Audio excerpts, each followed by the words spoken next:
la última ocasión nosotros ya terminamos de abordar, la cuestión que aparecía con respecto a la muerte, la vida, la resurrección, en el caso del Nuevo Testamento. Y hoy nosotros ya nos concentraremos de lleno en la explicación que nos ofrece el Nuevo Testamento, especialmente sobre la muerte y la vida, ¿no? Vale la pena también indagar qué es lo que ahí se ha planteado con respecto a estos dos acontecimientos, estas dos situaciones tan importantes para nosotros en tanto cristianos como lo es la muerte y la vida. Para empezar, podemos decir que si echamos una mirada de conjunto, una mirada amplia sobre la dramática lucha del Antiguo Testamento en toda su extensión, entonces se puede apreciar la unidad profunda de los dos testamentos. No podemos hablar de realidades separadas como si uno, por ejemplo, se opusiera o más bien se desligara del otro. En efecto, el Nuevo Testamento no necesita formular pensamientos totalmente inéditos. Y esto es algo muy importante.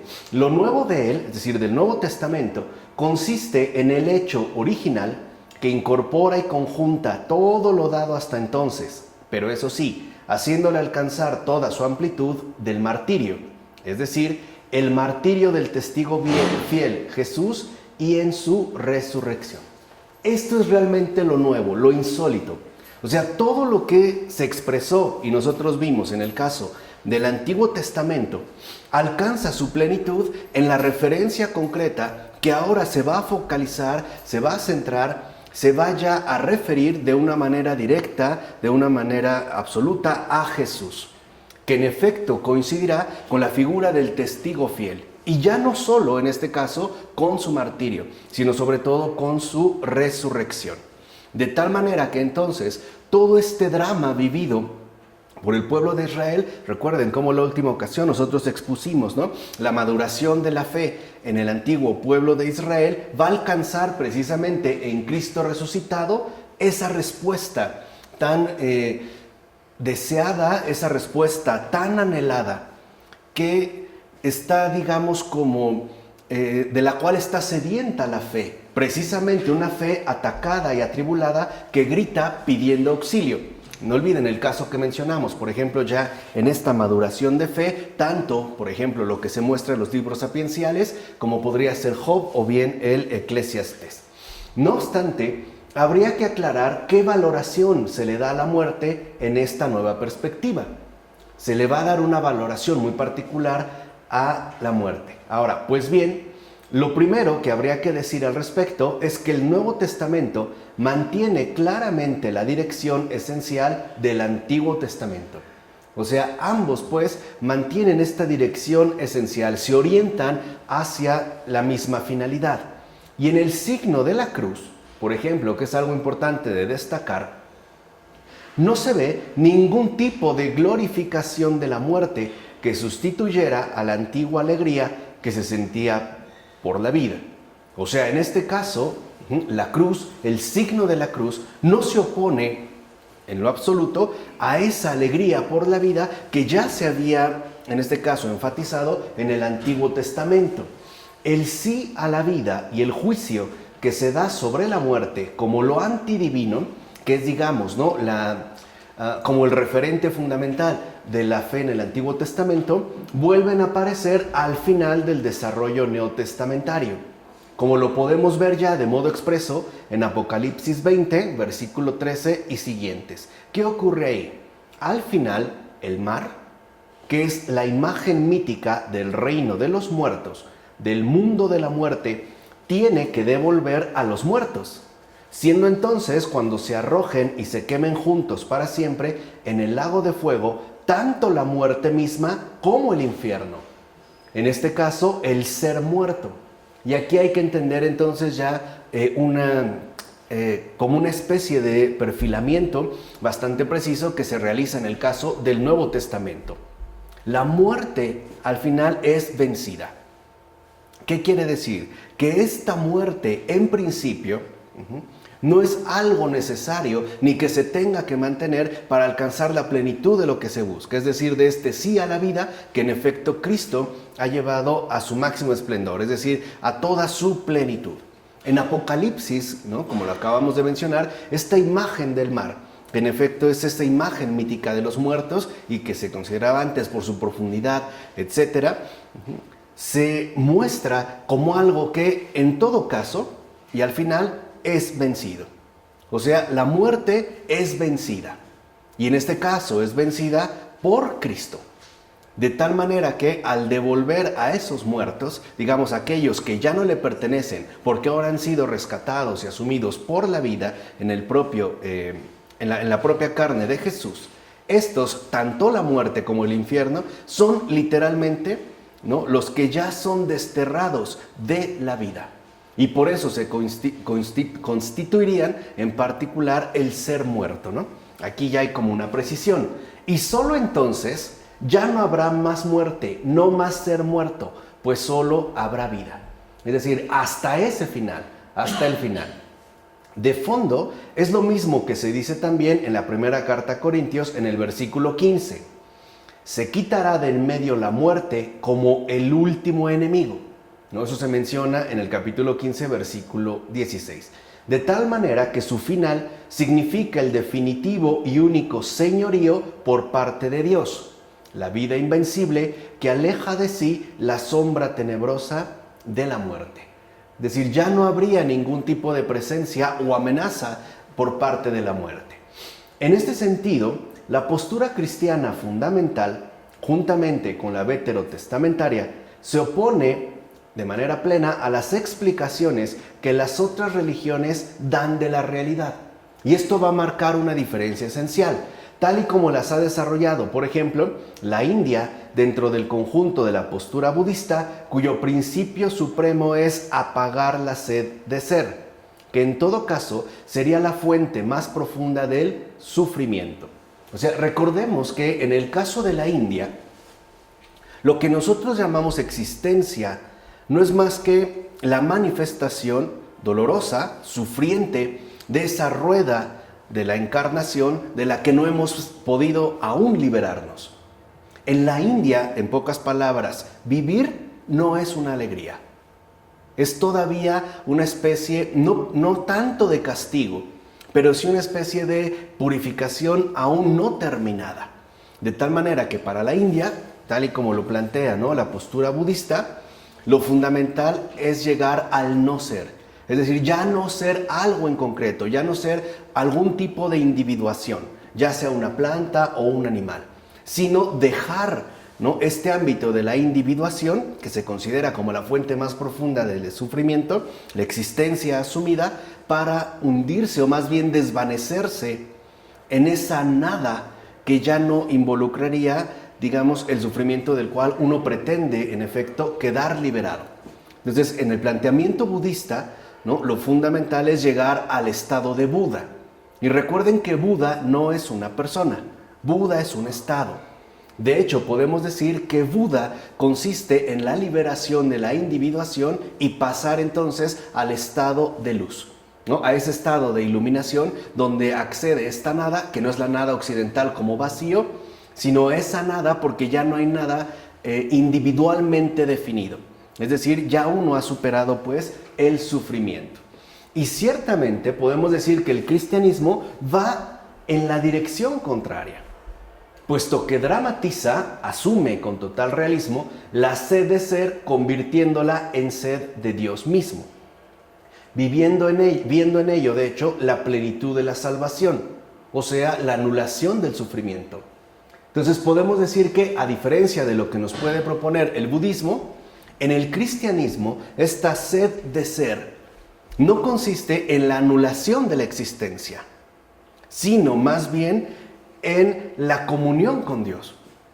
De tal manera que, para escapar del sufrimiento, no tendríamos por qué dejar de ser, sino ser con Él, ¿no? Aquí es donde se da pues esta incorporación plena que el cristianismo sostiene. Y en este caso, Cristo mismo, el verdadero justo, es en cuanto justo un sufriente y un condenado a la muerte. Cosa que veíamos ya se empezaba a perfilar en el Antiguo Testamento. O sea, el justo ha bajado al Sheol, al no lugar impuro donde no se alaba a Dios. Y aquí también hay un matiz muy importante, porque con este descendimiento de Jesús es Dios mismo el que desciende al Sheol. Y esto tiene, digamos, una radicalidad hasta entonces inimaginable, porque gracias a ello, la muerte deja de ser el país de las tinieblas abandonado de Dios y el ámbito de la cruel lejanía de Dios. ¿Qué significa esto? ¿Por qué entonces al final desaparece la muerte? Porque Dios ha hecho presencia, se ha hecho presente incluso hasta aquello que se consideraba lo más alejado. De tal manera que ahora Dios, en efecto, está presente para nosotros incluso en la propia muerte.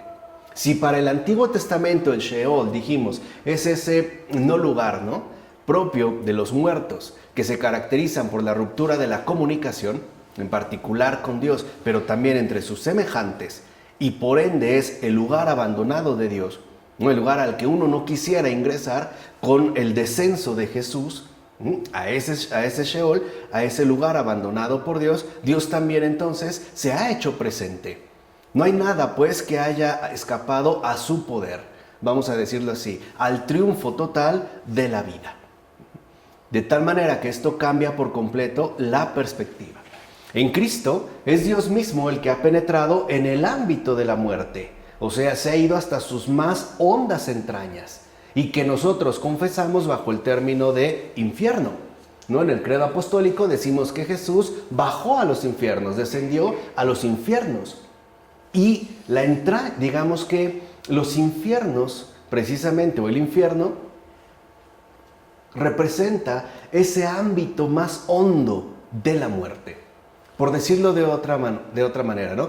Cristo ha descendido hasta la entraña más profunda de la muerte, o sea, al infierno mismo, de tal manera que ha convertido ahora ese espacio de la incomunicación insuperable en espacio de su presencia. ¿Significa esto entonces que el infierno no existe? No. Significa que para nosotros Cristo se hace presente incluso en las situaciones que humanamente nos pueden resultar límite. Por decirlo de una manera quizá más simplificada, la voluntad de Dios es que todos nos salvemos, cueste lo que cueste. Así cueste que el Hijo mismo descienda, ¿no?, a esa entraña inalcanzable para el ser humano.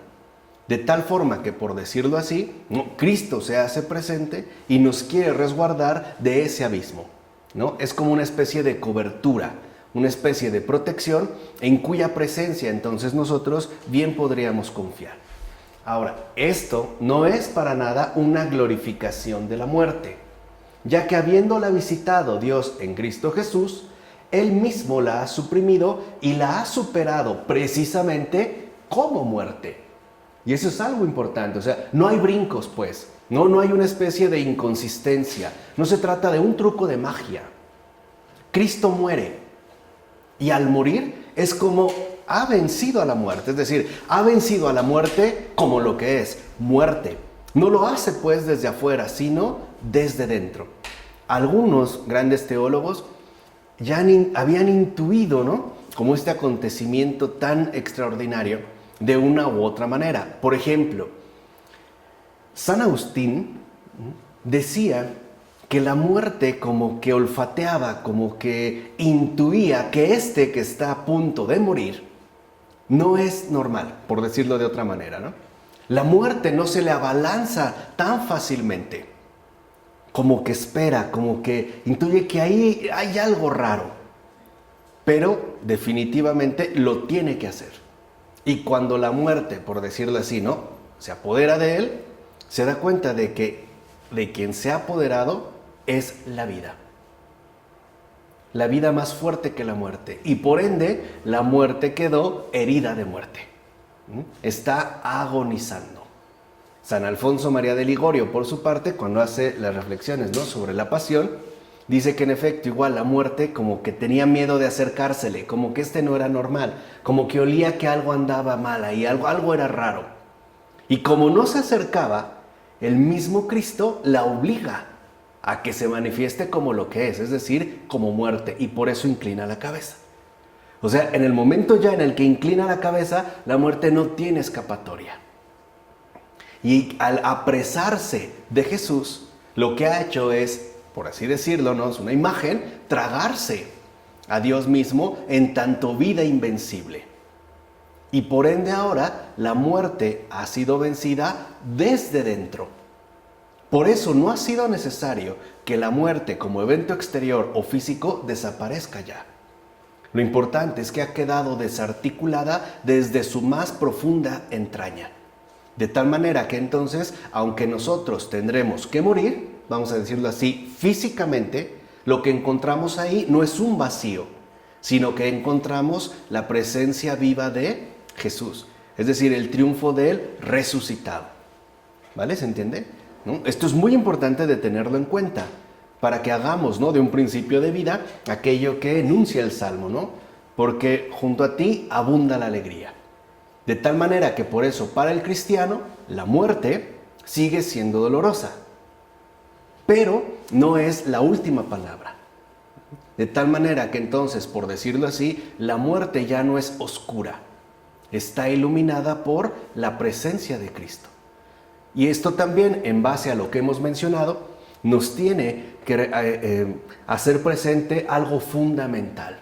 Si antes la muerte conduce al Sheol y por tanto a esa lejanía, a ese abandono con respecto a Dios, ahora Dios mismo ha cortado la distancia.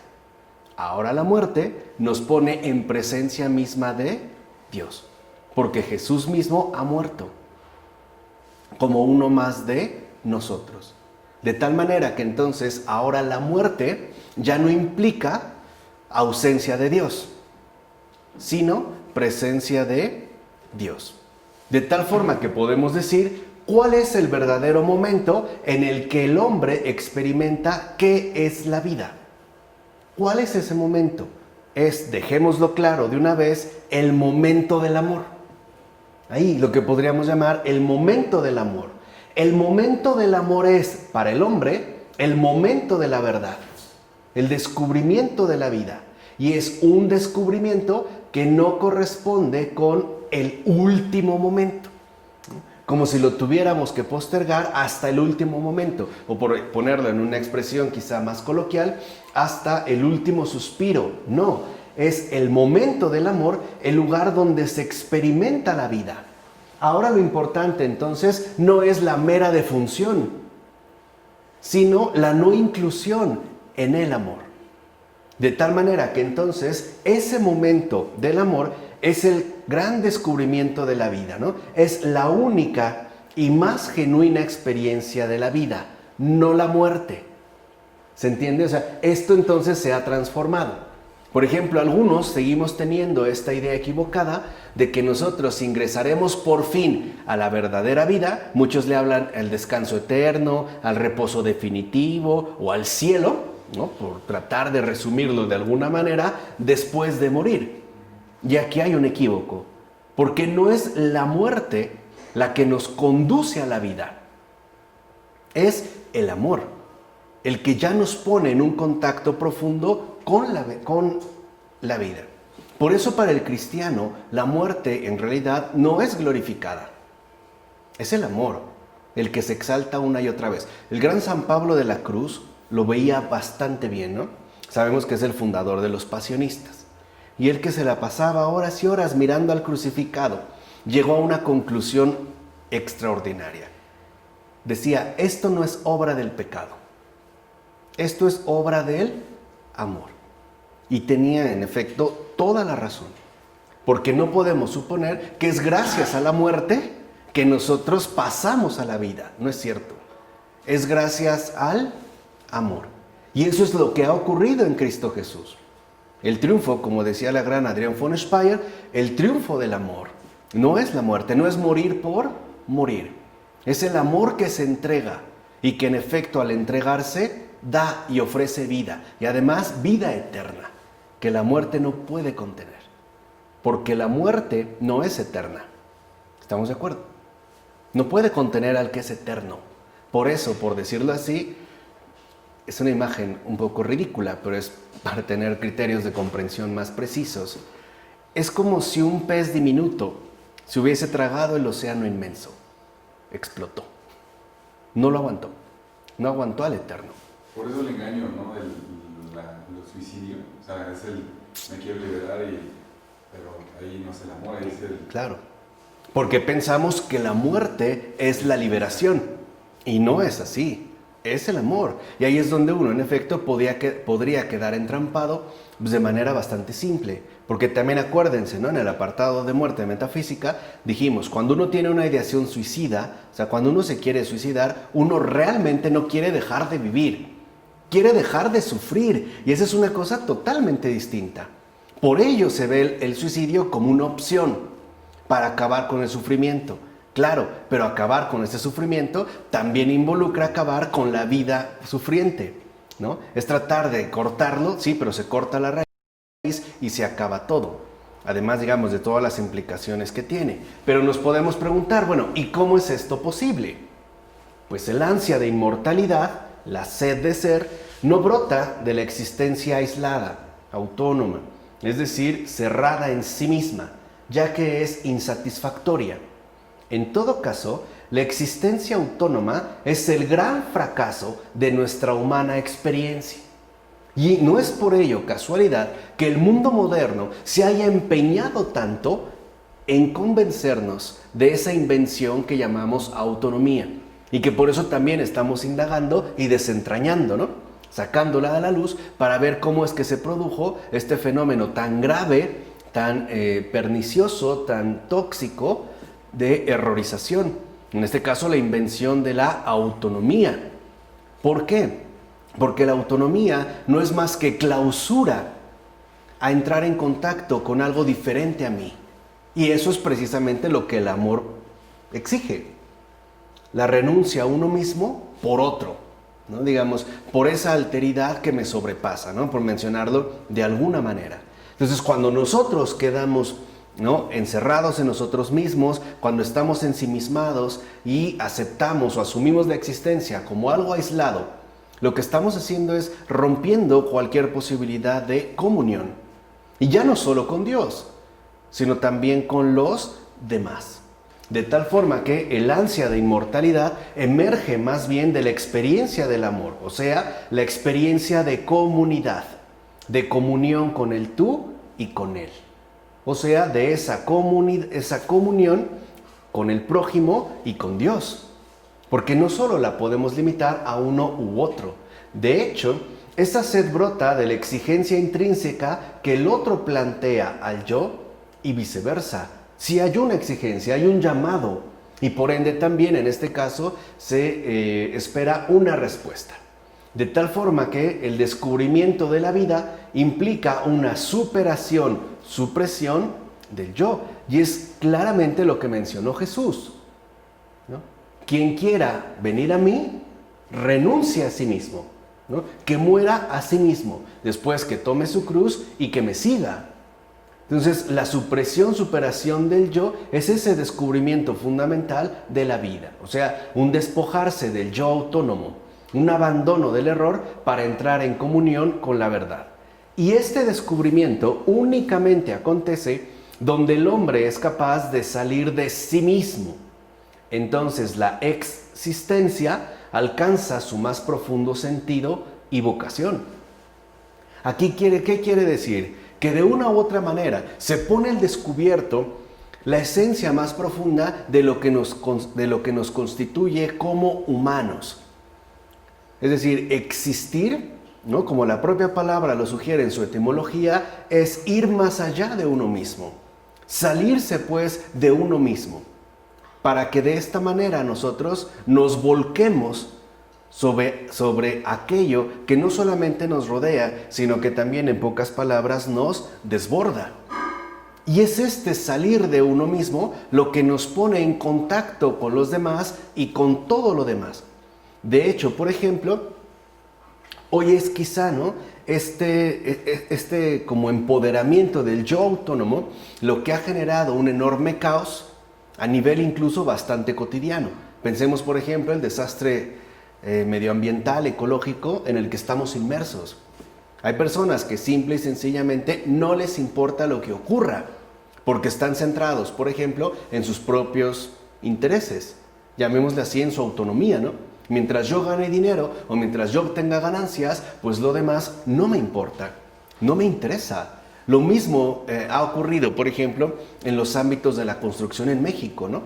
Construcciones que sabemos que son de pésima calidad, que no cubren los mínimos requerimientos de lo que sería una adecuada construcción, y no obstante los venden sabiendo lo que ello implica.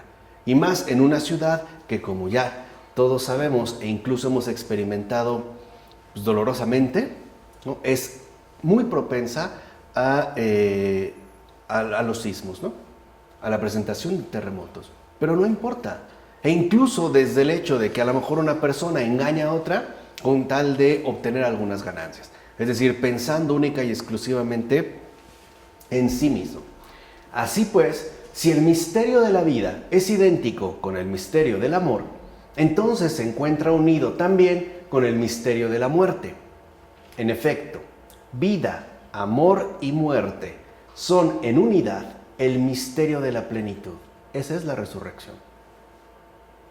La resurrección, y esto es algo importante de insistir, ¿no? La resurrección no solo consiste en que el que ha muerto ha vuelto a vivir, ha revivido. La resurrección es ese misterio de plenitud donde han quedado conjugados vida, amor y muerte. No solamente es el paso de la vida a la muerte y de la muerte ¿qué? A la vida.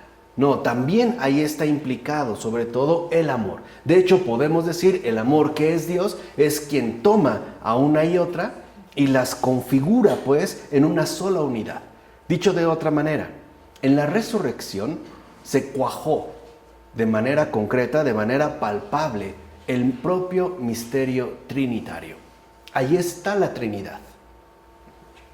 Es un misterio trinitario que ha logrado conjugar cosas que nos pueden resultar tan distintas una de otra y que no obstante se han manifestado como una plenitud alcanzada, es decir, como un triunfo, ¿no? De hecho, el mensaje cristiano explica la muerte enseñándonos a ver en ella algo más que el final de nuestra existencia biológica. La muerte se encuentra presente siempre en la provisionalidad, la transitoriedad, la cerrazón y el vacío de esto que llamamos vida. Estamos hablando de esa vida diaria y ordinaria que en todo caso no corresponde precisamente con la vida cristiana. El sufrimiento físico y la enfermedad, cosas que anuncian la muerte, amenazan nuestra vida verdadera mucho menos de lo que la amenaza el hecho de que no tomemos en serio nuestra existencia, es decir, rechazando el momento del amor, que sería idéntico a el fracaso de nuestra humana vocación. En pocas palabras, no es ni la enfermedad la que, en este caso, ¿no? Ni el sufrimiento físico, la que verdaderamente ponen en peligro nuestra vocación más esencial. No es eso. Lo que realmente pone en grave peligro la realización de nuestra vocación humana es el rechazo de ese momento del amor. Es decir, el no estar dispuesto a renunciar a mí por alguien más. Eso es literalmente, ¿no? El peligro mortal. Ahora, es un peligro al que ciertamente se le pone muy poca atención. En primer lugar, porque no es algo evidente y tampoco es algo visible, como sí lo puede ser tanto la enfermedad como el sufrimiento físico. Y si vivimos una cultura que ante todo está basada en lo visual, pues entonces aquello que nuestra óptica o nuestra visión no alcanza, ¿no?, a dominar, pues puede ser como fácilmente desechado. Pero hay que entender entonces en dónde se ubica el peligro. De hecho, podemos decir que habrá personas que estén muy sanas e incluso podemos decir, ¿no?, carentes de sufrimiento físico y no obstante ya empiezan a oler a putrefacción. Están muriendo por dentro. Aquí la cuestión entonces se invierte. Los podemos ver muy sanos y no obstante están corroídos interiormente. ¿Por qué? porque han rechazado ese momento del amor. Y tal rechazo hace que la promesa de vida que nos ha sido dada se degrade hasta lo más banal y trivial, desembocando al final en el vacío y el fracaso existencial, como lo han expuesto, por ejemplo, algunos literatos, ¿no? Se rechaza el momento del amor, entonces hagamos lo que hagamos, al final resulta por completo vacío y se intuye justamente ese fracaso. Ahora bien, si intentamos ordenar ahora las reflexiones que hemos hecho, veremos que el fenómeno muerte se manifiesta en 3 dimensiones muy distintas y que es importante de tener en cuenta. Primero, la muerte está presente como vanidad de una existencia vacía que se reduce a una vida aparente y que de hecho es una dimensión que hoy en día está bastante extendida.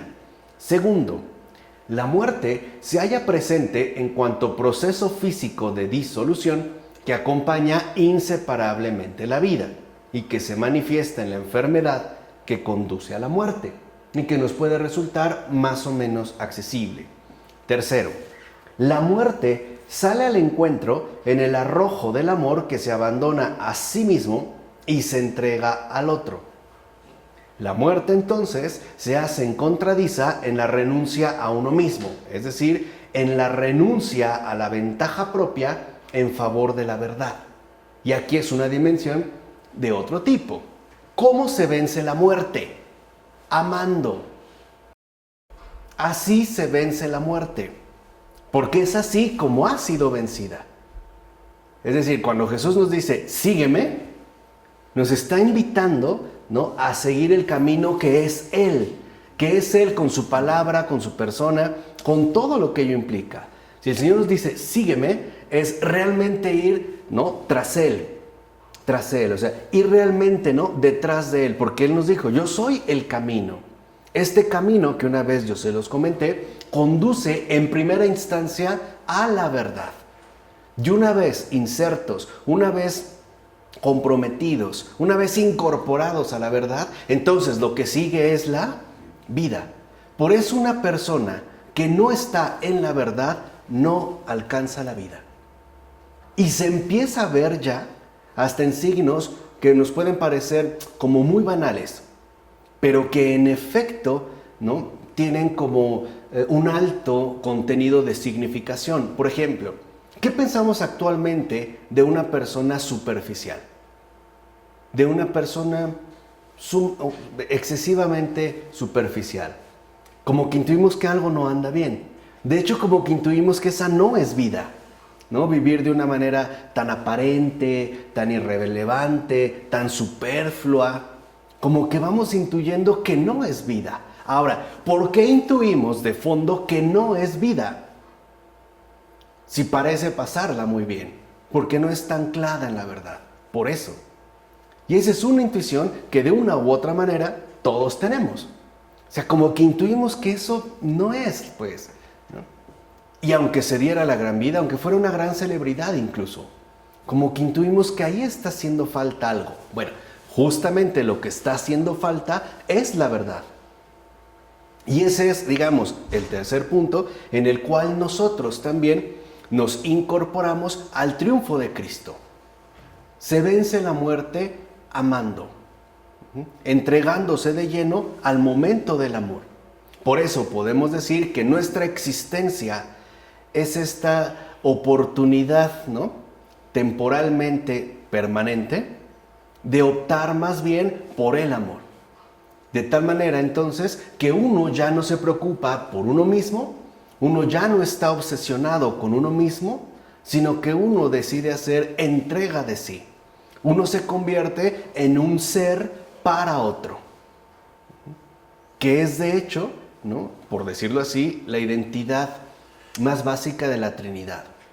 El Padre es para el Hijo, para el Espíritu Santo. El Hijo es para el Padre, para el Espíritu Santo. Y el Espíritu Santo es para el Hijo y para el Padre. No siempre hay como una relación mutua. O sea, ver al Padre es invitar a dirigirse al Hijo, ¿no? Ahí hay, digamos, como este condicionamiento al cual nosotros, en efecto, hemos sido invitados también. Bueno, y si nos fijamos en el punto 2, esto es, en el componente biológico de lo humano, podemos constatar que se trata del lugar propio y principal de la muerte. En efecto, el dolor y la enfermedad pueden paralizar al hombre como hombre, destruyéndolo no solo físicamente, sino también en el sentido anímico y mental. Y aquí podemos hablar, por ejemplo, de un deterioro irreversible, como cuando hay, por ejemplo, una parálisis amiotrófica, ¿no? Que es irreversible y además pues, agresiva, o sea, en términos degenerativos. Pero el dolor y la enfermedad pueden de igual manera alejar el vano contento consigo mismo, la autonomía, y por tanto pueden disipar el embotamiento espiritual, que es la fatal errorización, lo cual conduce al encuentro definitivo con Dios, o sea, lo que siempre me supera. Quiere decir entonces que tanto el dolor como la enfermedad no tienen por qué conducirnos, al menos no necesariamente, al hundimiento, sino que también son alternativas de una última, y si lo quieren ver así, precipitada elevación, pero son recursos de salvación también. Hay personas, yo les dije, ¿no?, que a lo mejor son suaves como uvas y basta un apretoncito para que saquen jugo, pero habremos nueces y solamente lo entenderemos a martillazos. Pero una de otras, o sea, o imploramos a Dios o no lo imploramos. Es decir, incluso el dolor y la enfermedad se convierten en espacios importantes de invocación, que como dijimos, ¿no?, es el reconocimiento de Dios en tanto que me supera. O sea, es el encuentro con la verdad. Estoy derrotado. Ante esto irreversible en mí y para mí, no puedo hacer absolutamente nada.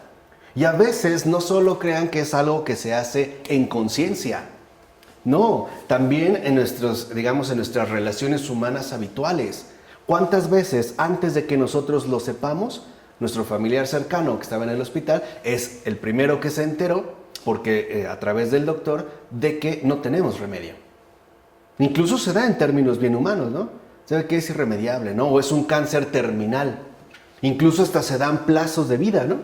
Más o menos unos meses o otros. O sea, literalmente ahí lo curioso es que se está reconociendo, aunque veladamente, la insuficiencia del hombre ante situaciones que lo desbordan, por ejemplo, el dolor y la enfermedad. Pero el problema es que se asume como una especie de impotencia para el que la padece. Se va a morir, ¿no? Nosotros hicimos todo lo que pudimos, no podemos más. Entonces lo mejor es sacarlo del hospital, ¿no?, que vaya a morir tranquilamente a su casa, o incluso nos dan una especie como de remedios extraños, ¿no? Ya, hombre, pues ya se va a morir, déjenlo que coma lo que quiera, que fume lo que quiera, que haga lo que quiera, ya se va a morir, ¿no?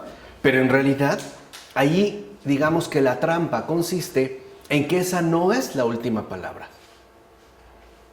La auténtica palabra debería de consistir en: no podemos hacer más, invoquemos a Dios. Esta sería realmente la última palabra, es decir, una invitación a la invocación. Y eso aparte creo que sería el gesto más caritativo que pudieran hacer todos aquellos que forman parte del ámbito médico, ¿no? En general, o sea, el hecho de apuntar pues hacia la verdad. Entonces, de hecho, podemos decir que el forcejeo con el sufrimiento representa el lugar genuino donde se decide lo humano como tal. O sea, o renuncia a uno mismo para dirigirme al encuentro con Dios, o bien aferramiento a mí mismo y por lo tanto dirigirme al hundimiento definitivo. ¿Vale? O sea, digamos, aquí es donde se pone en juego esto humano como tal. En efecto, es ahí donde el hombre se ve confrontado de modo concreto e insoslayable con la verdad. Esto es, con el hecho de que no puede disponer de su propia vida y de que, a final de cuentas, esa vida no le pertenece.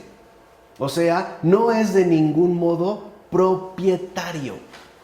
Aquí es donde yo les he insistido que uno debe también de profundizar en lo siguiente: nosotros vivimos, se nos dio la vida, pero no es nuestra. Es como los hijos. se te dieron, pero en realidad no son tuyos. Tan no son tuyos que a veces por más que los quieres controlar, se te van y a veces se te salen de las manos. O simple y sencillamente a lo mejor no siguen el camino que tú tan arduamente has intentado ofrecerles, ¿no? ¿Cuántas veces, no, incluso pasamos por dilemas complicados como el siguiente? Nos esforzamos porque desde niños fueran como receptáculos fecundos de la fe que les transmitimos. Vamos, que fueran creyentes. Y resulta que no. Y no nos explicamos por qué. Hice todo lo que pude, le di un buen ejemplo, y eso es cierto. Y eso tal parece que nos causa como un mayor shock, ¿no? Como que eso nos genera como un desgarramiento todavía más doloroso. Bueno, pues ahí hay una llamada también, porque no es tuyo. Y eso también es algo que nosotros deberíamos de reconocer. Incluso esto ayuda mucho para situaciones límite, como puede ser, por ejemplo, el trato con personas verdaderamente metidas en problemas de adicción. ¿Cuántas veces, ¿no?, a los hijos, al esposo, a la esposa, a los amigos, a los compañeros, se les quiere ayudar y ayudar y ayudar y no responden? Y se internan una y otra vez y no responden. Y no reaccionan. Porque ahí lo que en primer lugar se nos está mostrando es que no somos propietarios de los otros, ni de uno mismo. ¿Se entiende? Por eso también es donde entra, ¿no?, a jugar un papel tan esencial de nuevo la invocación. Yo no puedo, Señor, pero tú sí. Yo no, tú sí. Esa es la cabida, es decir, es aquí, ¿no?, donde en efecto se manifiesta la verdad. Yo no puedo, pero tú sí. De tal forma que esta petición, esta súplica, también se transforma en un reconocimiento. Y es ya ese reconocimiento la primera respuesta. ¿Por qué es ya este reconocimiento la primera respuesta? Por supuesto, de parte de Dios, porque no es sordo. Y Él atiende toda súplica que se le dirige, por decirlo así, frente a frente. O si lo quieren pensar de esta manera, de corazón a corazón. Por eso tenemos que darnos cuenta de que no somos propietarios. De hecho, a lo mejor hasta en una situación compleja, no sé, a lo mejor mi hija o mi hijo está muriendo y yo quisiera morir en su lugar. No puedo. Quisiera, ¿no?, darle mi vida a ella para que ella siga. No puedo. No puedo evitar, por ejemplo, también mi propio deterioro. No lo puedo evitar. ¿Por qué? Porque se trata de reconocer que algo se me dio. Y reconozco que esto que se me dio no me pertenece. ¿Se entiende? Y al no pertenecerme, lo puedo entonces ofrecer a aquel que me lo regaló.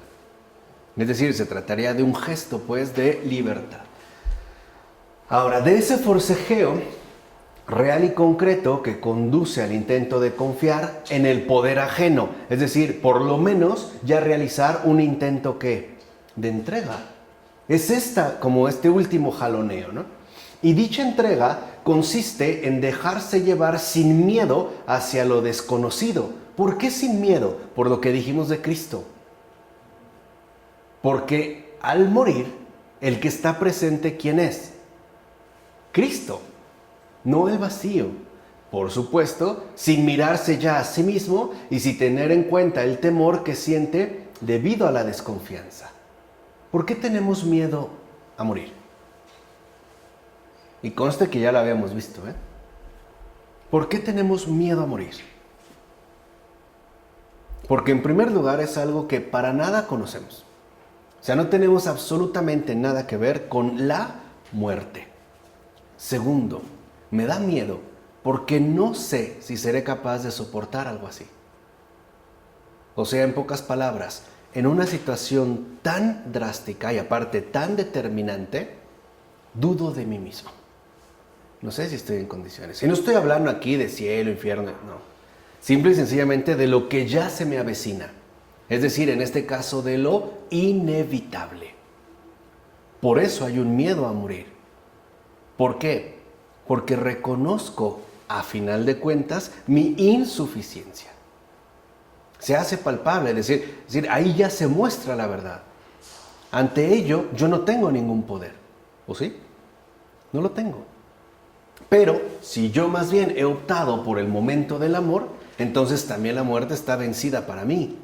Porque ya no se trata de que me van a arrancar, porque yo me he convertido en ofrenda. Y por lo tanto, vamos a decirlo así, la muerte ya no tiene nada que llevarse, porque ya no tengo absolutamente nada que propio. ¿Se acuerdan cuando dijimos de no ser propietario? Ya no tengo nada propio, ni mi vida, porque mi vida le pertenece ¿a quién? A Dios. Si la muerte la quiere, pues se la va a pedir a Él, ¿no? Vamos, estoy como enfatizando esta cuestión para que se vea ya esa imposibilidad. Por eso es tan importante que nosotros aprendamos a estar sin miedo. Es decir, la única manera para no tener miedo a morir es confiar plenamente en Dios. Reconocer a Dios como el Salvador, mi Señor, que si tanto ha hecho por salvarme, no me va a exponer en el último momento. ¿Sí se entiende? O sea, esa es la presencia, ¿no? Y esas son siempre como las palabras de Jesús: no temas, soy yo. Eso, digamos, que sea como un eco que resuene en nosotros. De esa forma, de cara al dolor, de cara a la impotencia, de cara a la presentación de la muerte, tal intento de entrega se funde con la actitud fundamental que llamamos amor, que es el acto supremo que conduce por fin a la acción total.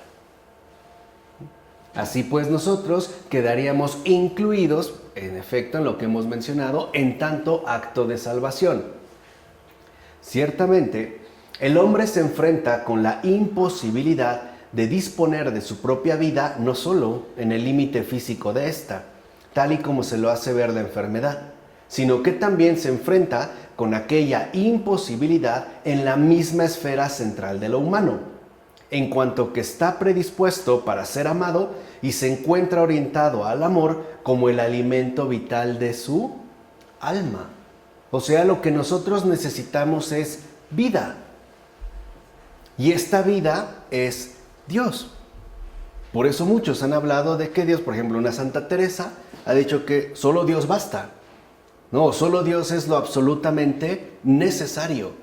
Porque eso es en efecto lo que nosotros anhelamos, pues hacia lo que nosotros nos orientamos y nos dirigimos. Sin embargo, el amor, es decir, aquello que más necesita el hombre, no lo puede realizar él mismo, sino que tiene que esperarlo. Y desde luego, no será capaz de recibirlo si pretende procurárselo él mismo. O sea, es lo que yo les había dicho, ¿no? En el amor, en la muerte, uno espera y confía en la salvación del Señor. Es decir, que realmente el Señor nos ha salvado, que Él es el Salvador de todos.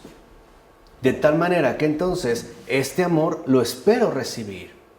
O sea, la salvación no se arrebata, se recibe. La salvación no se gana, se agradece. O sea, esta es como la cuestión central.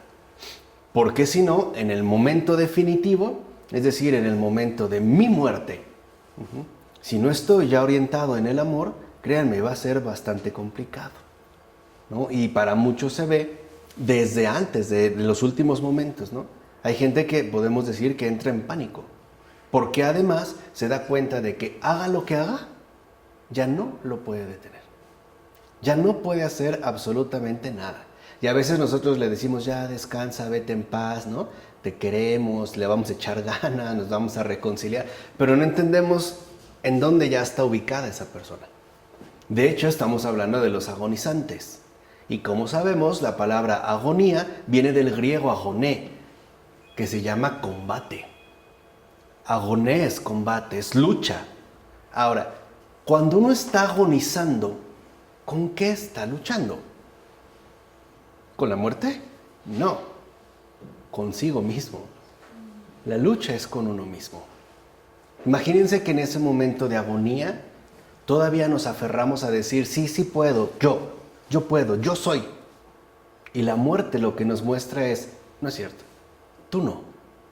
¿Se entiende? Esta es la agonía profunda que se experimenta. Y hay quienes la viven con paz y quienes la viven atormentados. ¿De qué depende? De algo muy sencillo. Si en esa lucha yo ya no la llevo a cabo, porque de hecho ya he sido vencido desde hace mucho tiempo. Es decir, si yo ya he sido vencido por el amor. Si yo ya no estoy aferrado a mí mismo. Si acepto mi derrota y por lo tanto reconozco y recibo y agradezco el triunfo de Dios, ¿no? El triunfo de Jesús. ¿Se entiende?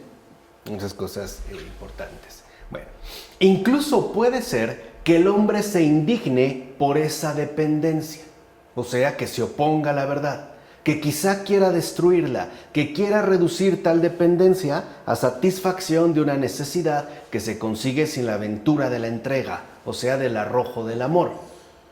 Pero también puede ser que admita la realidad, que comulgue con la verdad de esa dependencia y que se mantenga abierto con la certeza de que el poder que ha querido así al hombre, o sea Dios, jamás lo engañará ni lo defraudará. Por eso en realidad nosotros nunca luchamos con Dios, luchamos con nosotros mismos. Ahí es donde realmente, ¿no?, se da como ese combate continuo e incluso podemos decir permanente, ¿no? En el día con día. De tal forma que entonces aquí apuntamos a que en la muerte se pone al descubierto la verdad. ¿Qué soy realmente?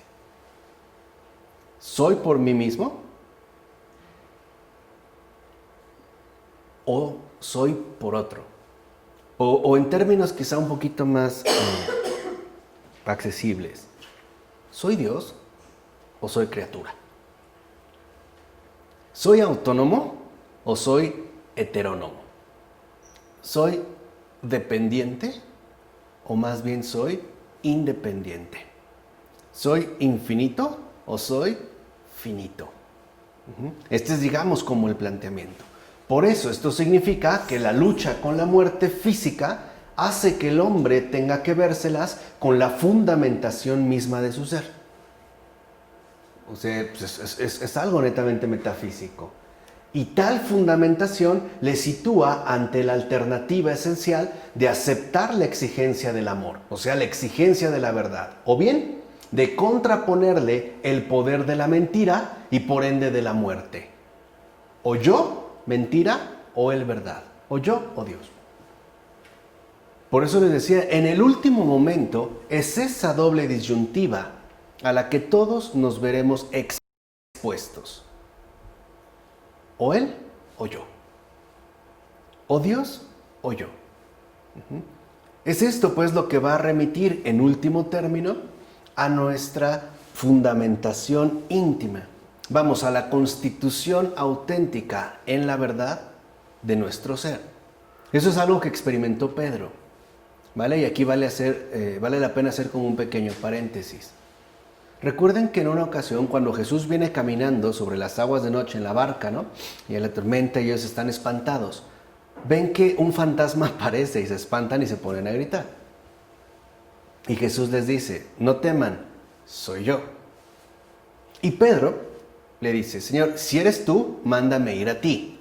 Y Jesús le dice, ven.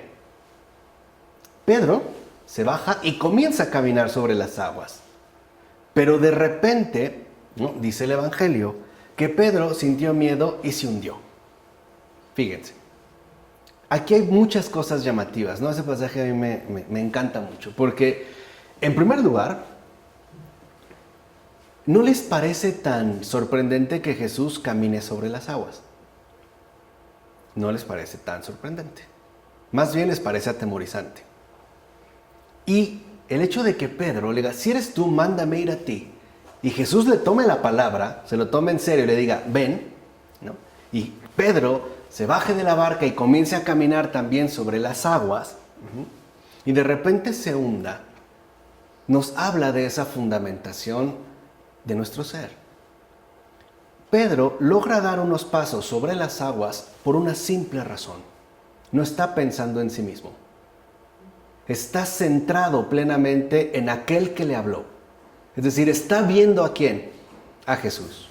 Pero hay un momento, un brevísimo instante, en el que entra esta situación de o yo o él, o la mentira o la verdad. Y Pedro lo pierde de vista porque ahora se centra en sí mismo. Si voy sobre el agua, soy yo. No, soy yo, Pedro, el que va por el agua. Y en ese mismo instante, ¿qué pasa? Se hunde. Además, en cuanto se hunde, Pedro aprende la gran lección de su vida, que será siempre la gran lección de la iglesia. Por eso él es la piedra, no es meramente casual. Y lo primero que grita Pedro es: Dios mío, sálvame. Ahí está el punto. Es decir, desde Pedro la iglesia sabe que no es autónoma, que no tiene un poder propio y que no es propietaria. Es obra de Dios, y quien la sostiene y quien la mantiene es Dios mismo. Es lo primero que se tiene que aprender, y eso es lo que tiene que aprender Pedro en carne propia. Y el Evangelio sí dice, y de inmediato Jesús lo tomó. Esa es la respuesta de Dios a la invocación. Hace un acto de presencia inmediato, ¿no? Lo saca, le dice: hombre de poca fe. Y aquí ya vemos algo: hombre de poca fe. ¿Qué le faltó? ¿Concentración? ¿Meditación? No, le faltó fidelidad a Jesús. Si se pierde de vista, no tenemos un sustento propio. ¿Se entiende? Eso es, en la fundamentación nos hundimos. No es verdad lo que queremos afirmar de nosotros mismos. No podemos decir como Dios: yo soy. Este es algo, digamos, como importante de tener en cuenta. Entonces, cuando Pedro se hunde, ya aprendió. No puedo basarme en mí mismo, porque eso sería una absoluta ¿qué? Mentira. Tengo que mantenerme fiel a la verdad. Y el Evangelio dice, ¿no? Y en ese momento todos los apóstoles se postraron ante Dios y lo adoraron. Fíjense, no lo adoran porque camina en las aguas. No lo adoran, ¿no? Digamos, por la multiplicación de los panes. No lo adoran porque resucita muertos. No lo adoran porque hace caminar a paralíticos. No lo adoran por eso. Lo adoran porque salva. Es decir, la experiencia sustancial de Dios es la experiencia en carne propia de salvación, que es aquí lo que hemos expresado. Por eso,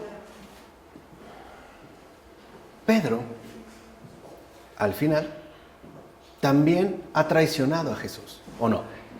También Pedro lo traiciona. También es un traidor. ¿Estamos de acuerdo? Porque sabemos que Pedro va a renegar de Jesús. Judas también lo traiciona. ¿Cuál es la diferencia entre ambos? Arrepentimiento. Ok, en parte, pero ¿cuál es la gran diferencia entre ambos? Uno ya está en la verdad, y el otro no. Fíjense, retomemos este punto. El Evangelio dice que en ese momento, ¿no? Cuando ya canta el gallo, Pedro se pone ¿a qué? A llorar. De inmediato, ¿qué pensamos? ¿Que es un llanto de amargura, de arrepentimiento, de dolor, de contrición, sí o no? ¿Quién les dijo? ¿Por qué? ¿No es más bien un llanto que brota de un corazón agradecido porque ya ha experimentado el inmenso amor que Dios le tiene? No llora realmente, ¿no? De que ha quedado por completo conmovido, porque sabe que Él no se basa en sí mismo, en su pecado, que Él no es el que tiene la última palabra, sino es ese amor salvador que lo ha tomado para sí. Es decir, es un verdadero llanto de adoración. En lo más profundo de Pedro, sabe que el pecado, su pecado, no tiene la última ¿qué? Palabra. Por eso él no se sustenta en sí, no establece un juicio propio. ¿Quién sí lo hace? Judas. Esa es la gran diferencia. Por eso Judas se cierra a todo, ¿no?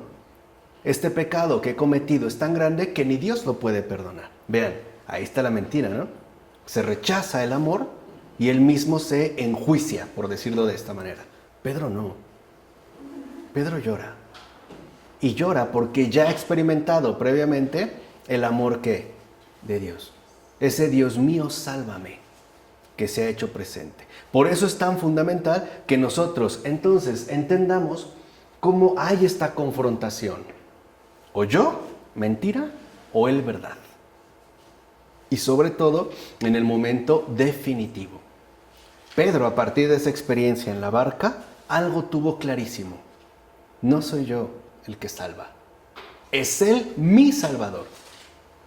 Y este Salvador no es por horarios. No se trata de un Salvador condicionado. Se trata de un Salvador incondicional. ¿Por qué? Porque es amor. Por eso lo que más le conmueve a Pedro no es su pecado, es el amor de Jesús. ¿Nunca te han hecho llorar por un gesto de mucho amor que hayan tenido en tu vida?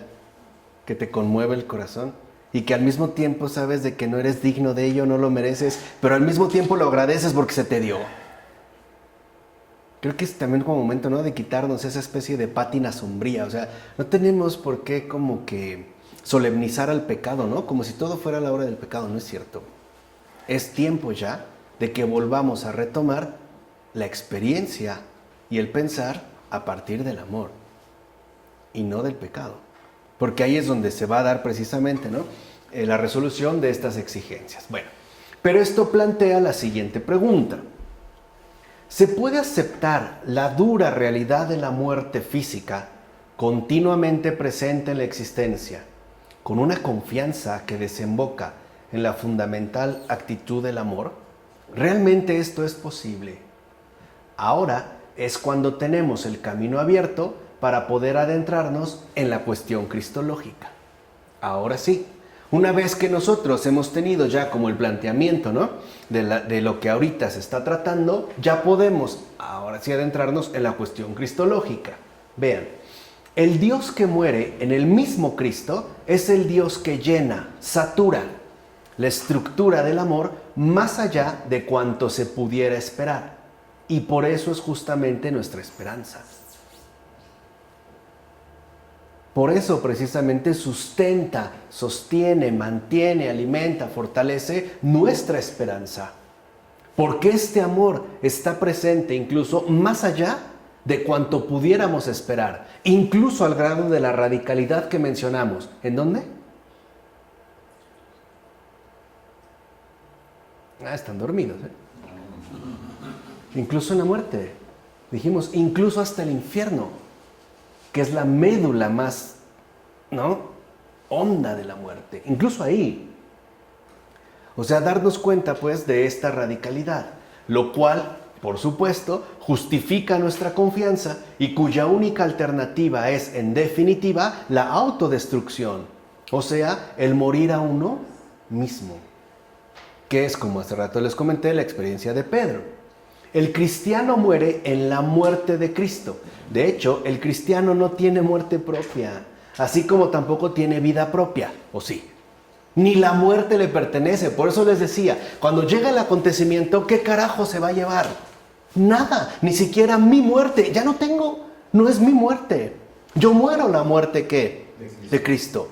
Por eso la muerte ya no tiene nada que agarrar, no tiene nada que apresar, porque somos plenamente de Cristo. Así como el verdadero cristiano ya no tiene vida propia, y a veces incluso hasta en términos exteriores, ya no tiene vida propia, ya no puede hacer lo que quisiera, lo que desearía, ¿no? Ya no tiene vida propia, ya no tiene tiempo para sí. Así como el verdadero cristiano ya no tiene vida propia, tampoco entonces tiene muerte propia. Ya no. Ya el verdadero cristiano no puede decir, esta es mi muerte. No le pertenece. ¿A quién le pertenece? A Cristo. Y Cristo es el que ha vencido a la muerte. Por eso entonces lo que nosotros llamamos morir no tiene como cristianos una verdadera afectación. Porque esto ya se ha dado. De hecho es parte también de lo que nosotros realizamos. Por ejemplo, a través de las permanentes purificaciones que realizamos. ¿Cuántas veces a lo mejor quisiera asesinar a mi vecino? Pero me arrepiento de hacerlo. Por eso decimos, hágase tu voluntad, no la que, no la mía. Es este proceso, ¿no? del irse negando, renunciando a uno mismo para que sea Él lo único y exclusivo en todo. De tal forma que el cristiano no tiene vida propia y tampoco ya tiene una muerte que propia. Por eso, en realidad, la muerte no le alcanza. ¿Se entiende? Está más allá, digamos, de su poder. Ya no tiene nada que quitar.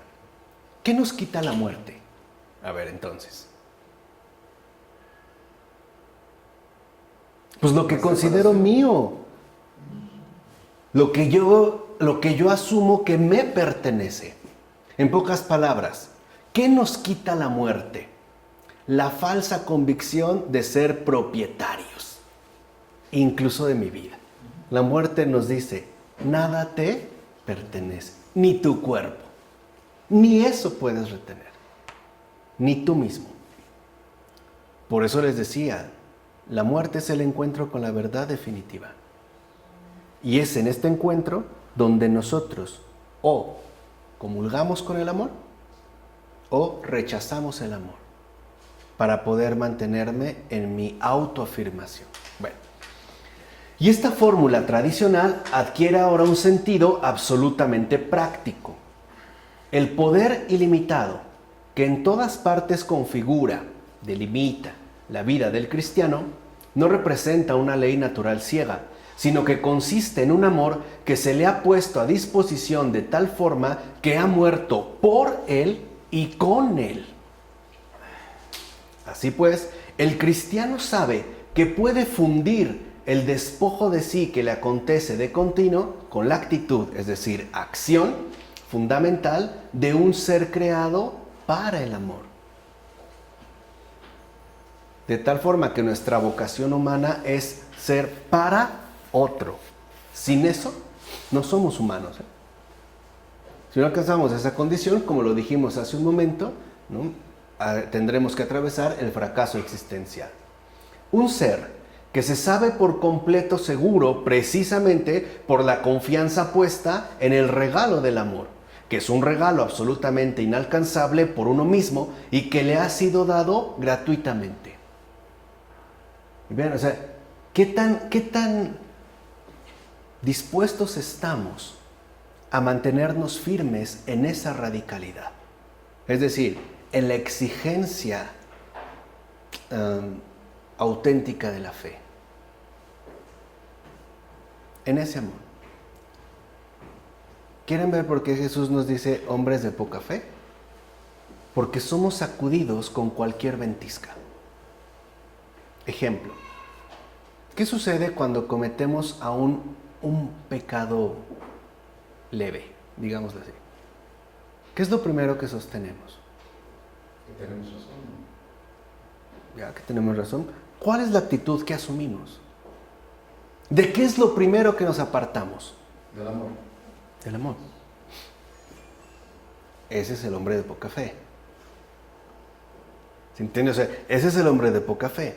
Y eso no es otra cosa más que lo que podríamos llamar nuestra herencia adánica. O edénica.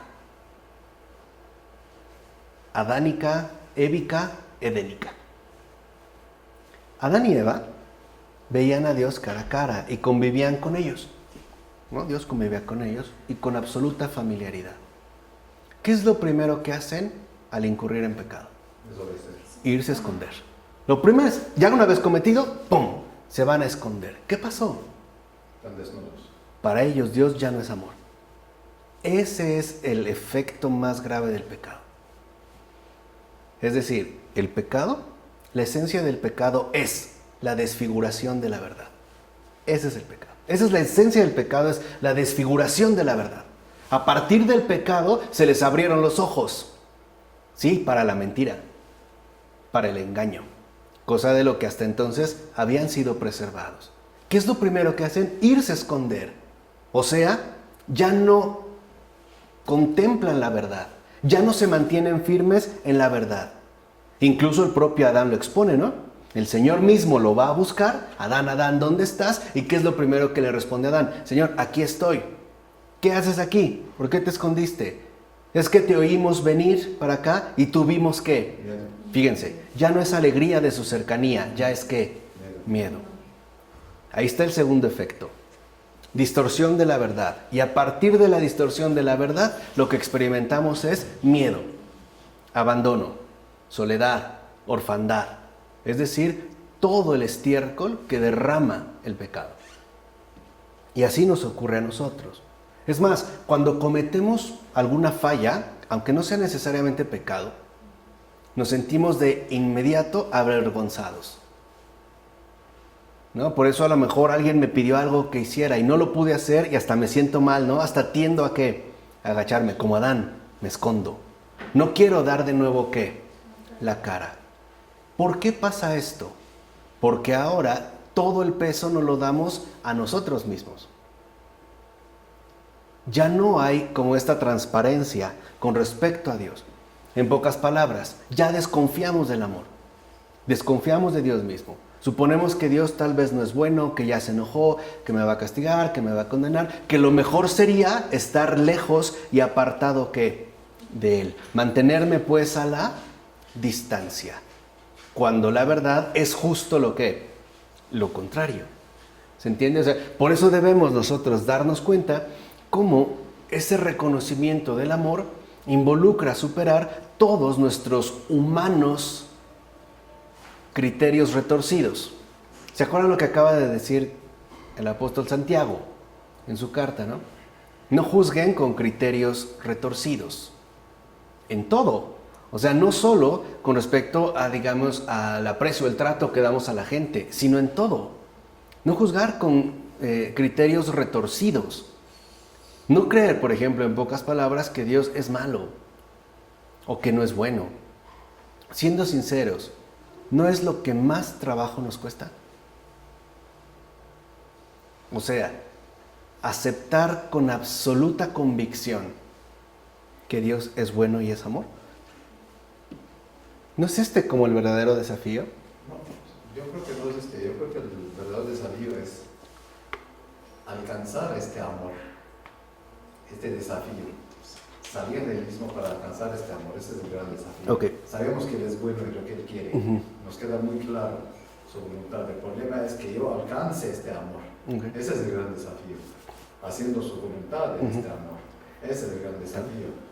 Sabiendo Dios que es bueno, eso lo sabemos, está muy claro porque nos está empujando siempre hacia el amor eterno. El problema es que lo que me cuesta el desafío más claro es este empuje que Él me está empujando, esta resistencia que tengo a este amor. Sí, está como oposición, ¿no? Claro, A eso es lo que detenerme, me cuesta. a no ir, ¿no? A no Dios avanzar. Está muy claro, lo que me cuesta es mí mismo, Claro. esta lucha. Sí, como esta confrontación, ¿no? Sí, o él o yo, o él o yo. El pecado, cómo me detiene el pecado, ¿sí? A entregarme al amor de Dios. Ese es el problema. El salir y también en el recibir. O sea, lo que realmente nos cuesta mucho trabajo es mantenernos fieles a ese amor incondicional, que en ningún momento, ¿no?, nos ha abandonado. O sea, ahí está el verdadero desafío de la fe. Por eso, como lo habíamos dicho en una ocasión, a final de cuentas, el alma humana tiene una opción: o Pedro o Judas. Se arrepiente y reconoce ese amor, o se encierra en sí mismo y realiza su propio juicio, ¿no? Digamos, buscar en este caso el aniquilamiento. Por ello es tan importante que nosotros nos demos cuenta que en efecto, lo que realmente importa en la vida del cristiano no es la muerte, es el amor. Y con toda, digamos, la carga que implica, con todas sus exigencias concretas. Porque ahí es donde se ve el desafío de la fe. No solamente se trata de una especie de creencia, ¿no?, individualizada, donde le tengo que echar ganas. No, el realmente mantenerme en esa comunión con la verdad, a pesar incluso de lo que a mí me resulte evidente, de lo que vea, como en Job. No solo, o sea, mantenerme en comunión con Dios, a pesar de mi experiencia, que parece, ¿no?, proclamar la ausencia de Dios. Ese Dios mío, ¿por qué me has abandonado? ¿No? Y que muchos de nosotros podemos pronunciar dolorosamente y bajo circunstancias pues muy marcadas. ahí es cuando nosotros pues nos veremos llevados siempre como a esta maduración y que solo en Cristo se puede mantener. En pocas palabras, manteniéndome en Cristo, abandonándome en Cristo, dejando que Cristo haga lo que yo en definitiva no puedo, mantenerme fiel a Dios. ¿O sí?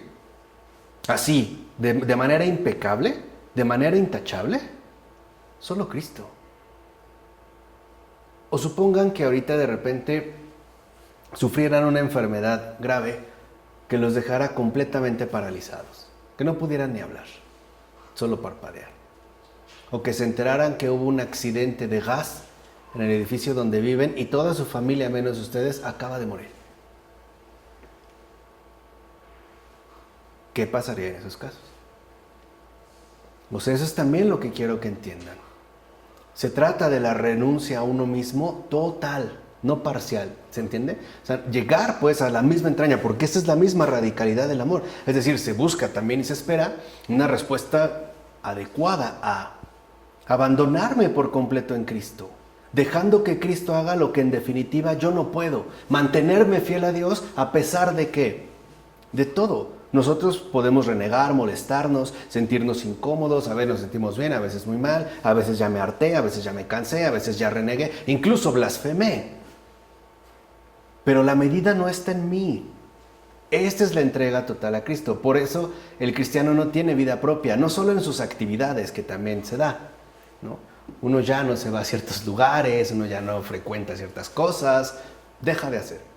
Pero aquí la esencia es más honda, por eso es metafísica. O sea, es realmente un abandono por completo en Cristo. Es darle la absoluta prioridad en Cristo. De tal manera que entonces mi pecado, por grave que sea, no es lo importante. Lo importante es el triunfo y la presencia invencible de Jesús. En este caso de Cristo resucitado, ¿no? ¿Sí se entiende? O sea, el hecho de que esa fidelidad solamente la ha logrado Cristo. Hasta la radicalidad extrema del Dios mío, ¿por qué me has abandonado? Y no obstante decir, Padre, en tus manos encomiendo mi espíritu. Hacer nuestro lo suyo. Nutrirnos de Cristo. Hacer verdaderamente nuestro lo suyo. Solo lo suyo. Por eso acudimos a sus palabras, a sus ejemplos, a sus realidades, a todo de Cristo. Ya no lo mío, sino lo suyo. Señores, todo es tuyo, ¿no? Por eso cuando yo le digo, soy tuyo, ¿qué le estoy diciendo? O sea, ¿qué le estoy diciendo? O sea, no le estoy diciendo como cuando a alguien le digo, mira, esta manzana es tuya, ¿no? Cuando le digo, soy tuyo, lo que le estoy diciendo en realidad es, al decirle, soy tuyo, lo que le estoy diciendo es, esta es la verdad. Tú eres lo primario. Te reconozco como mi fundamento, como mi sustento. Soy tuyo, porque tú eres realmente. Y porque tú eres, yo soy después. Por ti soy. Sin ti no soy. ¿Vale? O sea, dentro de esta metafísica, entonces es que nosotros también logremos adoptar esta perspectiva adecuada de un ser, pues, que se sabe completamente creado para ser amado. Porque en principio ya lo es. De tal manera que no queramos tener nada propio, ni una vida propia, ni una muerte propia, ni siquiera un pecado propio. No por eso nos confesamos. ¿Por qué nos vamos a confesar? ¿Para alcanzar un grado de tranquilidad en la conciencia? ¿Para volver a seguir en mis fechorías? ¿Para dormir tranquilo? No, realmente nos confesamos por una simple razón, porque ni siquiera mi pecado me pertenece. Es de Cristo, porque Él lo padeció. Lo que voy a hacer es entregarle ¿qué? Esto, que ni siquiera lo quiero como mío. ¿Sí se entiende? Ni siquiera hablar de mi pecado, es suyo. Y lo que yo quiero es su amor, nada mío. Ni lo bueno ni lo qué, ni lo malo. Ni la salud ni la qué, enfermedad. Ni la juventud ni la vejez. Ni la riqueza ni la pobreza. Yo quiero su amor. Porque eso es lo único importante, eso es lo único esencial. Y eso es de hecho lo que nos irá configurando como cristianos. ¿De acuerdo? Vamos a dejar hasta ahí. En el nombre del Padre, del Hijo, del Espíritu Santo. Amén.